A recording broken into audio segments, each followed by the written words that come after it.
3 exercises you can do to improve your DMing. The first exercise is called You Walk Into.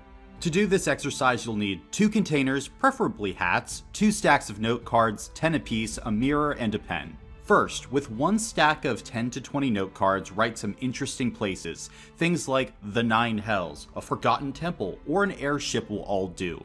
Then, for your second stack of note cards, write some character archetypes or jobs. Think things like a guard, a cleric, a bartender. Once you've done this, put the 2 stacks of note cards into their separate containers and walk up to your mirror. Afterward, draw a card from each stack. Then, while you're looking at yourself in the mirror, describe the character. Who is this bartender in the 9 Hells, for instance? Why is there a cleric on an airship?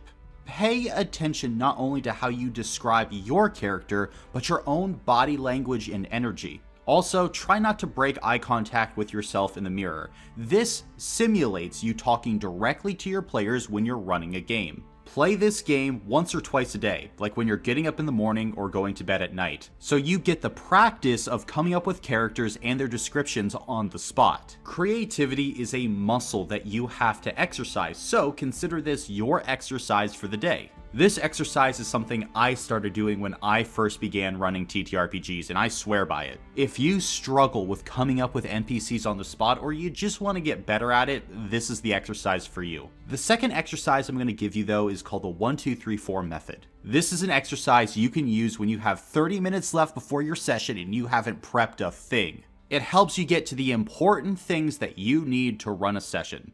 So when you first sit down to prep, you need 1 combat encounter, just 1 balanced combat encounter. This is an encounter that you know if you drop it in front of the party, they're going to have a good time and they're not going to TPK. Don't be afraid to re-flavor this encounter. A combat filled with spiders becomes a combat filled with guards with poisoned weapons and bombs full of sticky ooze that traps the players in place. That red dragon is actually a fire giant with the ability to fly thanks to fire magic. Watch out when he shoots out fire blasts from his hands. You'd be amazed at just how far you can get with a single prepped encounter. Once you have the encounter done though, you need 2 magic items that you're willing to give to your party. You can fill chests or shops with ease with these items. This way you don't need to go scrambling when you need to think up an item reward or tell the party what is in a magic item shop. If you need ideas for which items to actually give to your party, check out this video right here.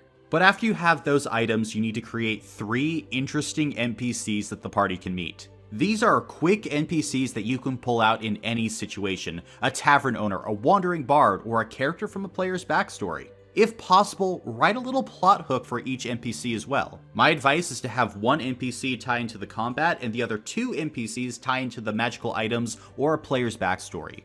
However, once you have those NPCs, you're going to create 4 situations, whether that be a puzzle, a moral quandary, or a player's backstory entering the story that you can throw at your players. These are drag and drop situations that you can sling at your party for that session. If there's a lull in game time where the party doesn't know what to do next, you can throw one of these at them. These situations can be whatever you want, but I always recommend having at least 1 puzzle and 1 thing connecting to a player's backstory. And there it is, the 1, 2, 3, 4 method. 1 combat encounter, 2 magical items, 3 interesting NPCs, and 4 situations. For most DMs, this is something that you should be easily able to hammer out in 30 minutes or less. So if you're a DM that loves to procrastinate, consider using this as your fallback exercise in order to improve your DMing. And pro tip, you can just reuse some of the things from previous prep if the party didn't get to them that last session. If the party only got 1 magic item last session, then you don't need to look for 2 new magic items, just keep the one you already had there. Now the last exercise I'm going to give you is one called the narrative line. If you're a DM that likes to over-prepare your campaigns or constantly feel like you're getting lost and don't know what the party's doing anymore, this is something for you. And the only thing you need for this exercise is a comfortable chair and something to write on. Consider your own campaign and think about how everything can connect together. If you have a dozen locations, 8 mini-bosses, and 5 player backstories, be able to talk through how you hit each one of those points. This is the narrative line. Tell yourself a story or write the parts of the story down on paper. Reasonably be able to explain to yourself how the party would be able to get to each part of this campaign. If there's something that you cannot connect to a potential narrative line, you either really need to focus on incorporating it into your campaign or toss it altogether. And this is an important note. The narrative line isn't what you're going to do in the campaign, it's a hypothetical exercise. You are trying to visualize a potential way that your campaign could go. But if you cannot picture how large parts of your campaign might connect together, that could be a problem.